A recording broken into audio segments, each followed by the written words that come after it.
morning sa ating lahat mga kaibigan. Dito na naman tayo sa ating usapang magmamanok po. Bago tayo mag-umpisa mga kaibigan, nakagawian na natin itong shoutout po. Shoutout sa ating kababayan na si Christopher Sina, Lubok, Bohol, Dolphy Tagmaya, Panabo Backyard Breeder Association, Boy Cado, Bicol, Arlinda Suyat, Albayog City, Samar, Potsolo Catora, kaibigan natin to. Glen Tereso, Canary Island, Spain. Magandang umaga sa ating lahat po. Ito naman sa atin ay talagang usapang magmamanok na po. Itong pag-usapan natin ay itong tungkol sa day of fight. Ibitaw pa ba natin yung manok bago dalhin sa pit po? Yan po ang pag-usapan natin mga kaibigan kasi yung mga ganyan po ay practice po rin ng iba. Sa akin, depende lang po. Kasi itong ako mga kaibigan, sa aking part po, pag magkondisyon ako ng manok, yung 3 days before the fight ay talagang hinto na sa akin yan kahit ano, hinto na lahat kahit sa mga vitamins, kahit sa exercises, wala na po. Ito kasing magkondisyon tayo ng manok ay talagang ang pinaka main ano dyan is observation at saka itong tinatawag nilang common sense po. At sa akin dyan, mga kaibigan, yung iba kasi ang purpose nila dyan ibitaw, makita nila kung talagang may palo ba ang isang manok. Pero sa akin dyan, mga kaibigan, dati ginawa ko rin yan na ibitaw ko para makita mo talaga na hindi nag-hoop yung isang manok. Pero ngayon, mga kaibigan, hindi na po. Hindi ko na ginagamit yung practice na yan na ibitaw ko muna bago ko dalhin sa pito, kahit sa maulutan, kahit sa mga dirby. Ito lang hindi ko na ginagawa po. Para sa akin, pag 3 days before the fight, talagang wala na po, hinto na lahat. Kasi pag mag-pointing ka ng manok, mga kaibigan, dun sa 3 days before the fight, ay talagang makikita mo yung manok lalo na pag medyo lumiliit na yung mga ipot nila. Tapos makita mo naman yan sa mga balahibo nila, sa paglimber mo sa kanila or talagang makikita mo yan, mga kaibigan. Pag hawak mo, talagang ma-feel mo po yung ng katawan nila, mga kaibigan, yung hipo, tsaka yung pitik sa depende lang kasi yun, mga kaibigan. Sa hipo, makikita mo po, ma-feel mo, mga kaibigan, maramdaman mo po na iba na to. Yun. Hindi na po kailangan ibitaw. Pero pag ikaw ay duda ka, siyempre ibitaw mo. Pero sa akin, hindi na po. Kasi sa hawak mo lang, mga kaibigan, sa tingin mo sa mukha, sa kanyang pag hawak mo, mga kaibigan, may iba ka maramdaman po na kahit kunting ganun sa katawan na talagang iba po, lalo na sa mga kung kumikilo sila pag hinawakan po, ma-feel mo yung pitik, mga kaibigan, na talagang hindi na kailangan pang ibitaw po. Kaya sa akin, mga kaibigan, ito'y napag-usapan natin ngayon kasi may nag-comment sa akin na ibitaw pa ba bago depende na lang sa atin yun. Pero sa aking part, mga kaibigan, hindi na po.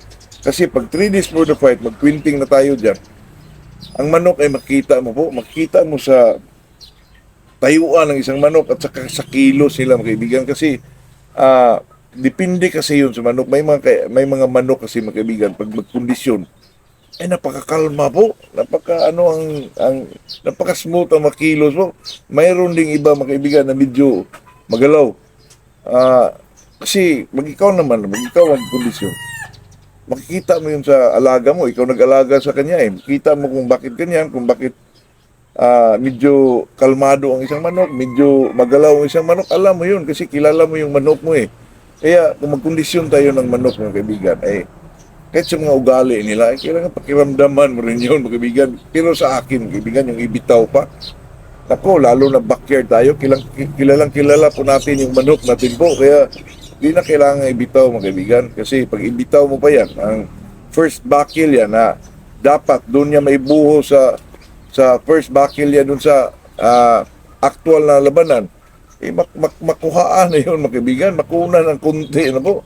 Kaya sa atin, talagang i-preserve natin yung first blow niya na nandun talaga yung lakas, mga kaibigan. Nandun talaga yung tinatawag na palong may galit po. Kaya sa akin, mga kaibigan, talagang hindi na.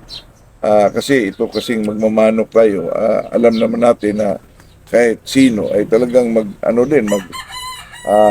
magdepende din sa mga kaibigan nating magmamanok din. i-compare din natin kung ano yung mga ginagawa nila. Pero sa akin, mga kaibigan, ito talaga ay tip na lang po. Hindi naman tayo nagbigay ng tip. Depende na lang sa inyo, mga kaibigan, kung sundin or hindi ba. Basta yun ang ginagawa ko, mga kaibigan, na ang isang manok, ang pinaka-the best na gawin mo dyan, huwag ka nang makinig sa kung ano man yun.